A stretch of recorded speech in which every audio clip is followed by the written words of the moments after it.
السلام عليكم ورحمة الله وبركاته. ما ولا لها جنالك كحلا وحيد الله هاي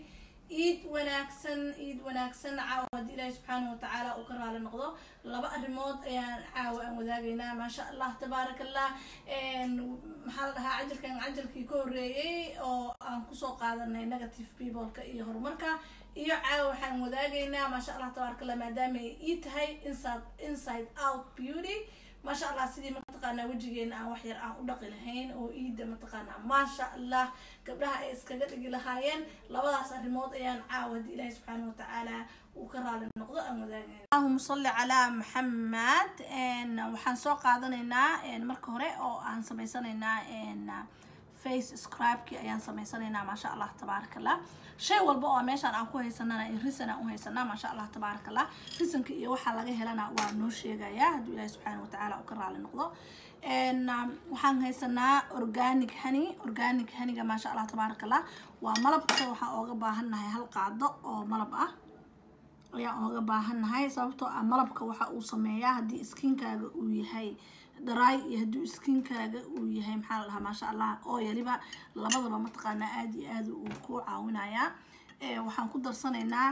hal qaado oo iyadana ah maxaa la dhahaa ma sha Allah thick aan ka rabnaa isagana waa cinnamon powder qorfaha shiidan way ma sha Allah tabaaraka Allah oo asagana jirka wuxuu u sameeyaa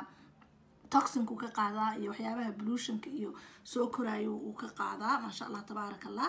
vitamins badanna way ku jiraan labadaba qorfihii iyo waxaan isku darnay iyo malabkii aan isku darnay ma sha Allah tabaaraka Allah maxaan qorfaha iyo malabka u soo wadnaahe ya ajib waxaan ku darsanaynaa wax yar oo kafee ah kafeega wuxuu ku galayaa qaybtii saabuunta kafeega waa wada taqaanaan meel walba laga helaa ma sha Allah tabaaraka Allah waa Nestle coffee meel walba ka heli kartaa biidnillaahi baari oo aad joogto saddexdaas shay marka isku darto saddexdaas shay kaliya ee kuma daynayno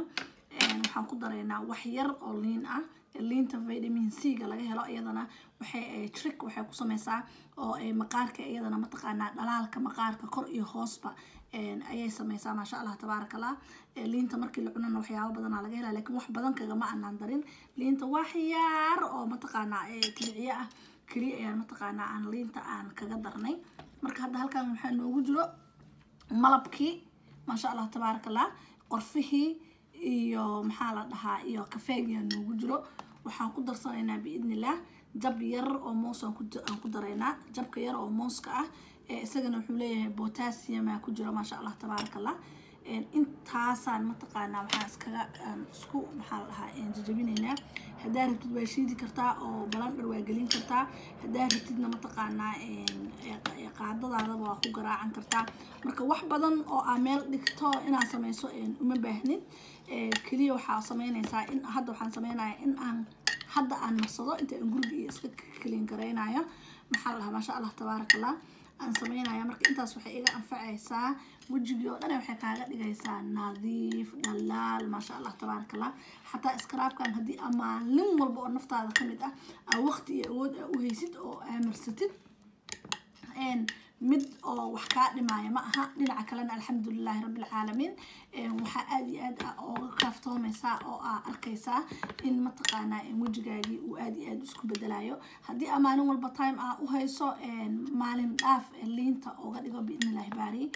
laakiin inta kale ma sha Allah tabaaraka Allah aad iyo aad ma taqaanaa ku anfacayaan mar walbaba oo anfacaad saa'id ah ay ku siinayaan mooskana asagaaba iska burburaya xataa wax u baahan inaad shiido ma aha hadaba scrub-kan wajiga oo kaliya ma anfacayo korka oo dhan uu anfacaya ma sha Allah oo uu dhalaalinaya hadba inta aan taqaanaa ka dhigato ama ka gashato ma sha Allah tabaaraka Allah waxaan ayaga dhexdooda isku burburayo oo si fiican ay ma taqaanaa iskugu dhalaalayaan oo ay iskugu maxaa la dhahaa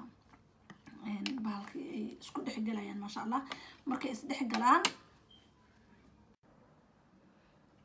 اللهم صل على محمد marka waxa waaye waxaan ku marsanaynaa brushka siraan ku marsanaynaa ka ilaasho indhaha iyo sanka gelin laakiin indhaha hoostooda oo madowga oo ku imaado indhaha hoostooda iyo daalka iyo ku imaado laftirkiisa ma taqaanaa aad iyo aad ugu fiican yahay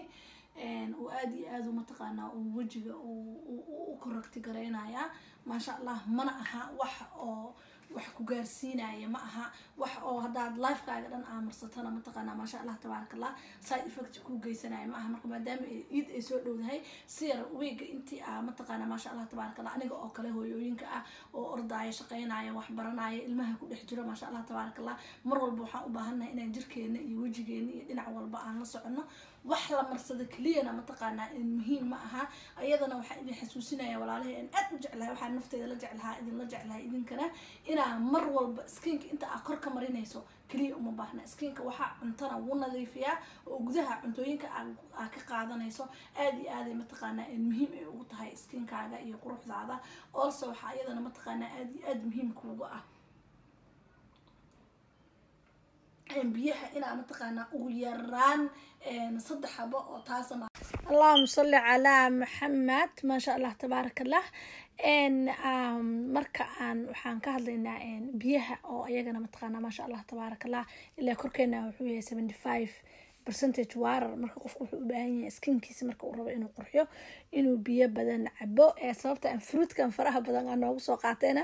mar labaad anigoo idin wada leh dhamaantiin meel alaaliye meesha joogtaan ba iid wanaagsan iyo iid mubaarak ma sha Allah fruitka waxyaabo badan aad ka heli kartaa oo skinkaaga mar walba nadiifinaya caafimaadkaaga oo dhan kor u qaadayo quruxdaadana kor u qaadayo waayo qofka skinkiisa waxyaabaha caawinaya waxa kamid ah vitamin E iyo vitamin K da intaba mataqaana waxa ka helaysaa fruitka faraha badan ayaa ka helaysaa iyo vitamin C intaba waa u baahan tahay inta vitamin ee u baahan tahay waxa ka heli kartaa qudaarta marka mar walba in qudaarta aad noloshaada ku wareejiso risanka saxanka qudaarta aan wareejinayo waxay tahay inaan fahamno in mar walba qudaarta ay noloshaada ay ku wareegsato oo inta aad ka heli karto iyo nooca aad ka heli kartaba aad ka qaadato اللهم صل على محمد هادنا waxaan u gudbaynaa dhinacii ugu dambeeyay ee balanteena ahayd in aan ka hadalno negative people ma sha Allah tabarakallah in aan ka hadalno ayaan mataqaana iyadana aan u gudbaynaa because ufu bi ahad in ahad kana mas'uula balantii hore ajalkii hore aan ku qaaday walaalihii rabay horumarka nolosha raadinayay in aan mataqaana aan qodobadan u pointi out gareeyo iyo in aan mataqaana aan u soo bandhigo qaybta bulshada kamid ah la rabo in adiga hadii waxa awoodid ku tirtid laakiin dabeecadoodana aadan qaadanin aan iska ilaaliso dabeecadooda inay mataqaana adiga ee dhulka ku dhigto oo dadkaas oo negative people ma sha Allah tabarakallah waa dadka si xun u fakarka maskaxdooda qof walba u ahaan kara dariskaaga u ahaan kara axsaabtaada u ahaan kara qaraabadaada u ahaan kara ehelkaaga u ahaan kara dadka aad la shaqeynaysid u ahaan kara but whoever uu yahay ba waxa laga rabaa adiga dabeecadaas inaan anaga aan ka qaadanin haddana markay noo isticmaalayaan in aan helno qaab aan u joojino anagoo dadka adigoon dadka jaraynin adigoon dadka mataqaana ku xadgudbaynin haddana mataqaana inay moral ahaantaada inuusan dhulka dhigin inaa iska ilaaliso weeye muhiimada qodobka koowaad oo aad ku garan karto qofka in uu yahay negative people inuu yahay oo dadka mataqaana negative-ka dabeecadooda ay tahay behavior-ka ay leeyihiin waxa kamid ah in uu qofka mar walba qofkaas xal ahaan ma ahaan karo gasabin maanta oo dhan qofkaas wuxuu jecel yahay in uu mar walba uu pointi gareeyo ama uu qalin cas uu saaro dadka kale ceebahooda inuu dadka kale ka sheekeeyo inuu dadka kale waxyaabaha ay ku xun yihiin uu ku keeno marka waxa ogaataa adigana amaan kama tihid marka uu dadkan uu jarjarayo adigana ay berito ku soo saari doona oo ku jarjari doona marka aragtida ruux mar walba ku xadgudbaya dadka waxa ogaataa hadii aad ka celin kartid ka celi hadii aadan ka celin karinna ina adiga nafsadaada aad ka safe garayso ruuxaas aadan waxba la wadaagin waa qodobka koowaad qodobka labaad xantana dadka islaamka baa in way xaraan bay ka tahay qodobka labaad waxa weeyaan waa jealous mar walba waa jealous hater oo mataqaana in uu kula necab yahay waxa wanaagsan oo dhan uu dadka uu la necab yahay wuuna ka maseersan yahay laakiin sida uu agti gareynaa oo banaanka uu soo dhigaya ayaa waxay tahay in waxa fiican adiga aad sameynayso wuu jecel yahay waxa adiga aad sameynayso laakiin ma gaari karo waxa adiga aad sameynayso ma isticmaali karo waxa adiga aad sameynayso marka waa in uu ka hadlaa oo dabeecadiisi qaybtii xumeed uu soo saaraa oo waxa adiga aad sameynayso iyo waxa ku fakarayso iyo waxa rabtid inaad gaartid intaba dhulka u dhigaya laakiin asaga haduu jaanis u heli lahaa wuu sameyn lahaa laakiin wuxuu ku mashquulayaa adiga marka aa haysatid wax golden ah dahab hadaa gacanta ku haysatid wuxuu ku leeyahay dahabna yaa maanta xirta hadaa gacanta aa ku haysatid lacag hadaa gacanta ku haysatid lacagna maxay tartaa marka wax walba oo qofka bilo aadmiga uu la soo baxo oo ilaahay subxaanahu wa tacaala uu ku irsaaqo haddii la dhaho qofkaas wuu qurux badan yahay wuxuu leeyahay xaguu ka qurux badan yahay lugtuu ka qalloocdaay he has to find it something laakiin wuxuu jeclaan lahaa adi inuu iska kaa dhigo wuxuu jeclaan lahaa saa u hadasho inuu u hadlo wuxuu jeclaan lahaa saa wax u qabsato inuu wax u qabsado wuxuu jeclaan lahaa adiga inuu ku ahaado kuma aha marka inuu ku caayo ayuu mataqaanaa u keenaya taasna waa qodobka labaad oo negatifeka marka adiga hadduusan hortaada uusan ka dhehaynin waxaa ku garanaysaa dadka kale ayuu same thing uu ku sameynaya qodobka saddexaad oo negative people-ka la rabo inaad iska ilaaliso wasting timeka aad iyo aad u qaali u yahay waa qeyb weyn oo negativity-ga haddii uu waqtiga qofka walaalka ah la qaadanayso hadday tahay mid asaga aad wax ugu qabanaysana ajaraa ka helaysaa hadday tahay mid adiga wax ku qabsanaysana ajaraa ka helaysaa laakiin mid maanaa yacni ah iyo wax maanaa yacni ah oo maanta dhan uu ruuxa uu ka hadlayo oo waqtigaaga uu kaaga qaadayo qofkaasna waxaa ku daraysaa qeybta negativity-ga waxaana oo la dhaqamaysaa to the point inuu qofka pointiga uu ka hadlo ujeedada uu leeyahay markaas haddaa ka caawini karto oo caawinaad uu kaaga baahan yahay aa ka caawiso haddii kalena mataqaana aa ku kala tagtaan oo aa limid garayso in aa saacado waqti fara badan wax aan macno ku lahayn markaa xisaabtanto oo aakhiriya adduunba meelna uusan ku jirin marka uu ruuxa ku hadlayo ama uu ku dhaqmaayo ama uu aadayo wax dan oo kugu jirto malaha ruuxa raba inuu mataqaana nafsadiisa ay horumar gaarto aakhiradiisa iyo adduunkiisaba qodobka shanaad allahuma salli calaa maxamed waxaa weeyaan qofka blame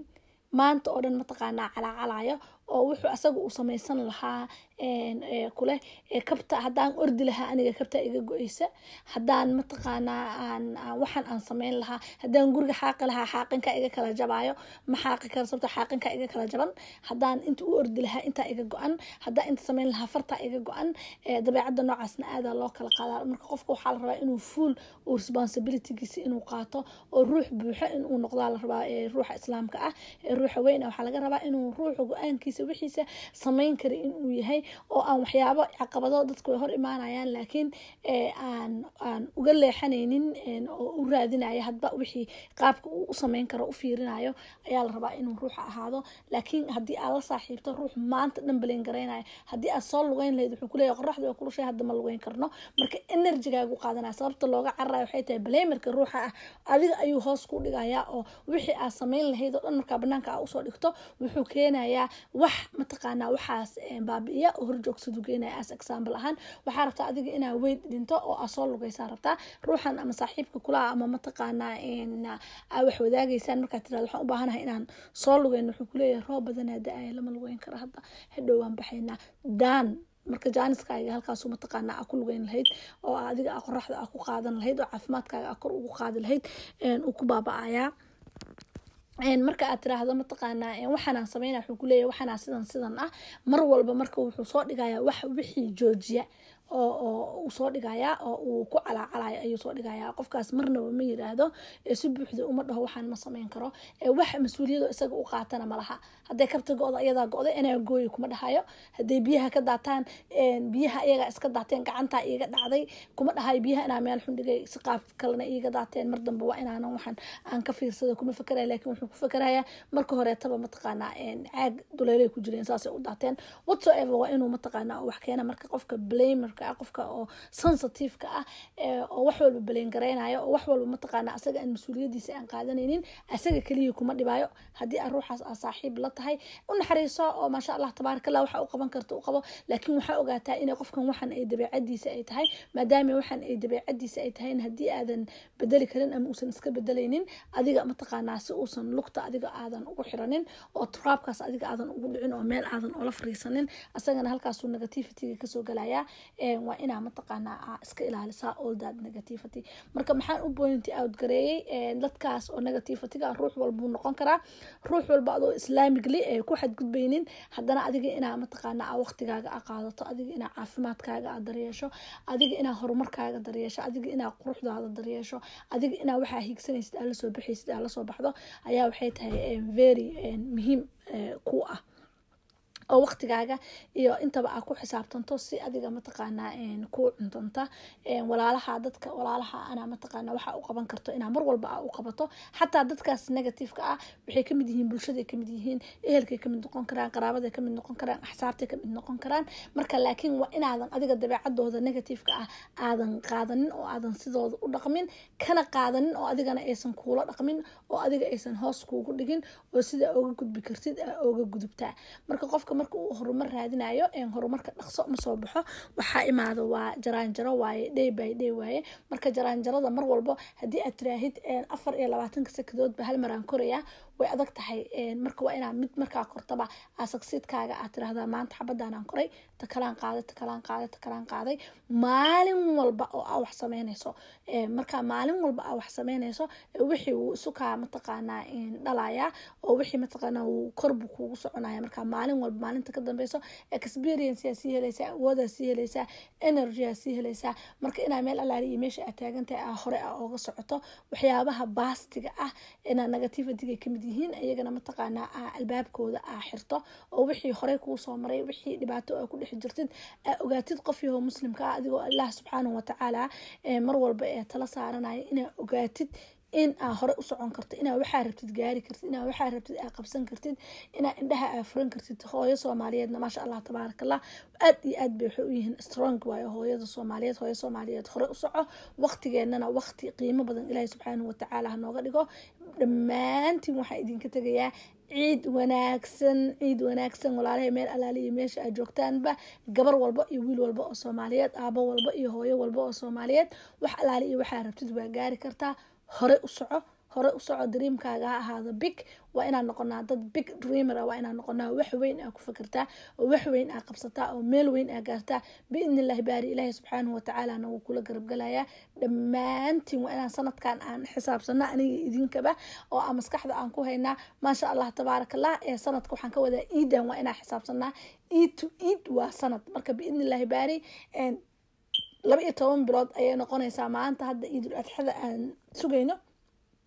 ciidul adxadeeda marka la gaaro maasha allah tabaaraka allah haddii aan saas u xisaabtano oo aan qorano waxaan gaaraynaa mataqaanaa horumar weynaan gaaraynaa biidni illaahi baari ilaahay subxaanahu watacaalana waxaan nooga baryayaa dembi dhaaf iyo nimco iyo nabad inuu wadankeenina uu nabad uu nooga dhigo inta joogtana uu noogu xifdiyo walaalaha kale ee qurbaha iyo meel walba ee soomaalida joogtana ilaahay subxaanahu watacaala waalid walba oo soomaaliyeed iyo walaal walba oo soomaaliyeed ilaahay subxaanahu watacaala ha idin xifdiyo ilaahay subxaanahu watacaalana nabad iyo naxariis allaha nagu wada gaarsiiyo dhammaanteenba waa walaashiin umumuna maamumuna assalaamu calaykum waraxmatullaahi wabarakaatu